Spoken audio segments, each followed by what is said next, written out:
여러분 안녕하십니까, 진성호입니다. 이재명은 너무너무 불안한 대통령 후보입니다. 지금 이재명 더불어민주당 후보 당선되자마자 한두 달 뒤에 파면될 수도 있습니다. 지금 더불어민주당이 이재명의 방탄법을 마구마구 내고 있습니다. 자, 대법원이 지난 1일 이재명의 공직선거법 위반 사건 유죄 취지로 파기환송 선고를 했습니다. 이제 시간의 문제이지 이재명의 선거법 유죄는 곧 확정됩니다. 다만 이게 6월 3일 대통령 선거 전이냐 후냐에 따라서 이 피선거권이 박탈되느냐는 다를 수 있습니다. 그럼에도 불구하고 또 다른 헌법 84조 해석 문제가 있습니다. 그러니까 이재명이 대통령에 당선되더라도 대통령이 당선된 뒤의 행위로 이 내란 외환죄 말고는 형사소출을 받지 않습니다. 그러나 대통령에 당선되기 전에 받던 재판은 그대로 받아야 한다는 주장이 있고, 아니다, 이 대통령 당선 전에 받던 재판도 정지된다는 주장이 있습니다. 확정된 것은 없습니다. 상식적으로는 대통령의 자격으로 저지른 범죄 의혹이 대통령이 당선됐다고 해서 멈추면 되겠습니까? 역대급 이 후보입니다.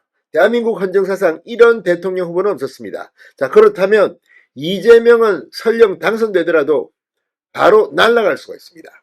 그래서 지금 민주당은 이재명을 보호하기 위해서 대법관을 늘리고 이재명이 대통령 될 때를 대비해서 대통령이 되면 이 재판을 정지시키는 법, 이런 걸 마구마구 발의하고 있습니다. 그런데 방금 전 법사위에 회부된 법무부의 의견입니다.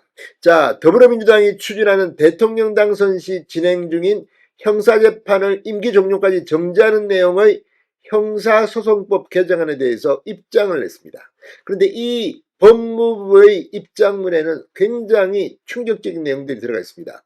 일단 특정인을 위한 법률안으로 해석될 여지가 있다고 반대를 했습니다. 이재명을 위한 법입니다. 이게 뭡니까? 지금까지 이게 중요하다면 왜 민주당은 법을 내지 않았습니까? 또 대통령직이 범죄의 도피처로 전락할 우려가 있다는 의견도 낸 것으로 확인됐다고 중앙일보가 방금 전 보도했습니다. 대통령직이 범죄의 도피처로 전락할 우려가 있다. 이건 참으로 이재명이 개망신당할 수 있는 그런 문구입니다. 그 정도로 이재명을 위한 민주당의 이 입법 참 창피합니다. 자, 어쨌거나 이게 지금 김영민 민주당 의원이 대표 발의를 했습니다. 형사소송법 개정안입니다. 여기에 대해서 법무부가 신중검토 반대 의견을 내면서 이런 이야기를 한 겁니다. 이 개정안은 형사소송법 제306조 피고인이 대통령에 당선된 날로부터 임기 종료 시까지 공판 절차를 정지한다는 조항을 신설하는 겁니다.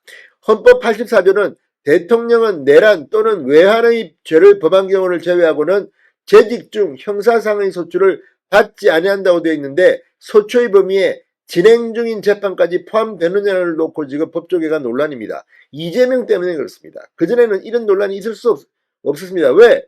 이런 사람이 대통령 후보가 된 적이 없기 때문입니다. 민주당이 추진 중인 방향으로 형사소송법 일부 개정안이 개정되면 이재명 민주당 대선 후보가 대통령에 당선될 경우 이재명의 형사재판이 모두 정지됩니다. 그런데 이걸 갖다가 대통령 선거 전에 이 법이 통과되겠습니까? 안 됩니다. 자, 그리고 이미 대법원이 유죄 취지 파기환송을 했기 때문에 서울고등법원은 언제든지 선거 전일지 후일지는 모르지만 이재명의 형량을 확정합니다. 그리고 최소한 벌금 100만 원 이상은 나옵니다. 대법원이 한 판결을 서울고등법원이 뒤집을 수는 없습니다. 그렇다면 이걸 갖다가 이재명 피고가 시간을 질질 끌더라도 한두 달 내에는 확정됩니다.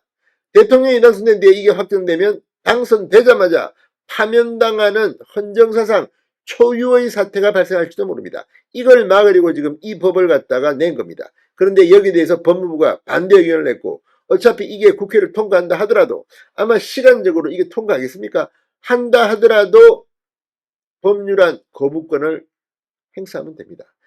지금은 이주호 사회부총리가 대통령 권한 대행입니다. 자, 다 떠나서 지금 민주당이 이렇게 이재명 개인의 방탄을 위해서 하는 이유는 뭡니까? 국민이 우습게 보입니까? 법무부는 국회에 제출한 의견에서 개정안은 대통령 선거 이후에 형사재판이 확정된 피고인과 대통령 선거일 전에 형사재판이 확정돼 피선거권 자격을 박탈당한 사람을 합리적인 이유도 없이 차별하고 있다. 평등원칙을 위배하고 위헌 소지가 농후하다고 우려했습니다. 법무부는 대통령 취임 전 범한 범죄는 대통령 신분이 아닌 상태에서 범한 범죄로서 대통령의 직무수행과는 무관하다.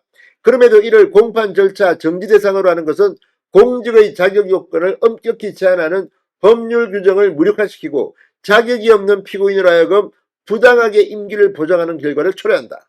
대통령직이 범죄의 도피처로 전락할 우려가 있다고 지적했습니다. 대통령이 이렇게 되면 밑에 공무원들은 뭡니까? 뭐 범죄 저질러도 됩니까? 그러면서 법무부는 개정안은 헌법 수호 의무를 지는 대통령의 지위와도 배치되는 측면이 있어 국민 신뢰를 훼손하고 대한민국의 대외 신인도 및 국격에도 악영향을 미칠 것이라고 경고했습니다. 이건 누가 봐도 말도 안 되는 법입니다.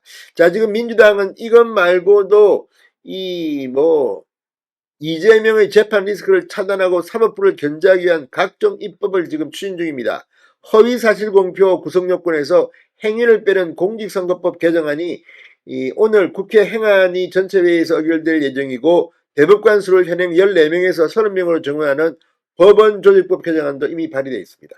이게 뭐겠습니까? 대법관들이 제일 싫어하는 거 숫자 늘리고 이렇게 해서 아무튼 망신 주겠다는 건데 민주당이 지금 선을 넘고 있습니다.